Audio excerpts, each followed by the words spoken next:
या अनुषंगाने आज एक क्लाउड बस्ट लाईक सिच्युएशन असा जाहीर करताना एक वॉर्निंग इश्यू करण्यात आली। हा वॉर्निंग 7 जुलै 2026 म्हणजे उद्याच्या दिवशीसाठी आहे। या अनुषंगाने आपल्याला पूर्ण तयारी करण्याची सूचना देण्यात आलेली आहे। याचा जो एपिसेंटर या प्रेडिक्टेड एपिसेंटर आहे ते नाशिक त्र्यंबकेश्वर परिसरमध्ये दर्शवण्यात आलेली आहे।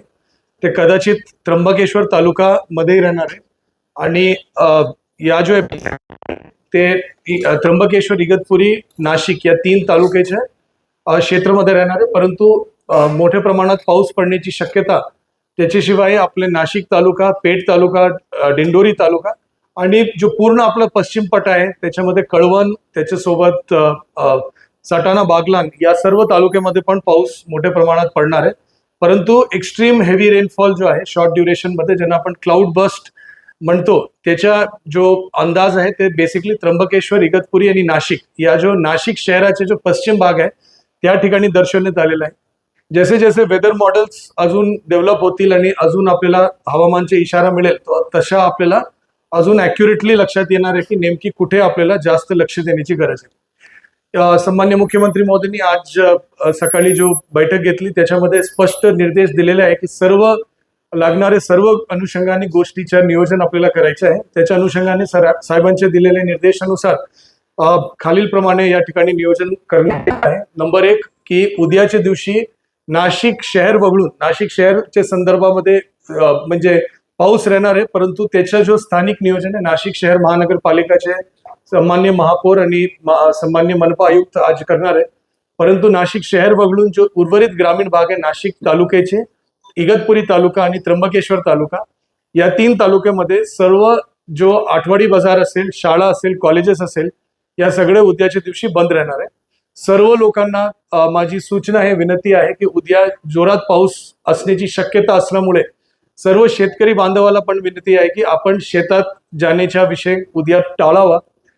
आणि कुठल्याही प्रकारच्या म्हणजे अति आवश्यक नसेल तर कुठल्याही प्रकारचा प्रवास उद्याचे दिवस आपण करू नये। काही रस्ते आपण बंद करणार आहे म्हणजे ज्या ठिकाणी दगड कोसळण्याची शक्यता आहे त्याची एक यादी काही वेळात PWD राष्ट्रीय महामार्ग आणि पोलीस विभागाच्या माध्यमातून ट्रॅफिक डायव्हर्जनचे काही आदेश काही वेळात आपण आपल्या समोर देणार आहे। परंतु माझी सर्व नागरिकांना, शेतकऱ्यांना यही विनंती राहील की कारण असताना आपण बाहेर पडू नये। पुढचा विषय आहे की त्र्यंबकेश्वर देवस्थानला उद्या आपण बंद ठेवणार आहे म्हणजे आज संध्याकाळ सूर्यास्त झाल्यानंतर जो शेवटची पूजा राहणार त्याच्यानंतर परवापर्यंत ते त्र्यंबकेश्वरचं देवस्थान बंद राहणार आहे। ज्या भाविकांनी उद्या त्र्यंबकेश्वर देवस्थानमध्ये येऊन दर्शन घेण्याचा विचार केला होता त्यांना माझी विनंती राहील की उद्याच्या दिवशी आपण येणं टाळावं, जेणेकरून त्या ठिकाणी आपलं माहिती आहे की मोठ्या प्रमाणात काम पण सुरू आहे, तो त्या ठिकाणी आपल्याला कुठल्या प्रकारची अडचणी होणार नाही। तर माझी सर्वांना विनंती आहे की आपण त्र्यंबकेश्वर देवस्थानला येणं टाळावं। तसेच सप्तशृंगी गडमध्ये त्या परिसरामध्ये क्लाउड बसचा अंदाज नसेल तरी जोरात म्हणजे ऑलमोस्ट 65 mm पेक्षा जास्त पाऊस पडण्याची शक्यता दर्शवण्यात येत आहे आणि त्या ठिकाणी पण गर्दी होऊ नये म्हणून उद्याच्या दिवससाठी सप्तशृंगी देवस्थानला पण आपण बंद ठेवण्याची असं सूचना देत आहोत।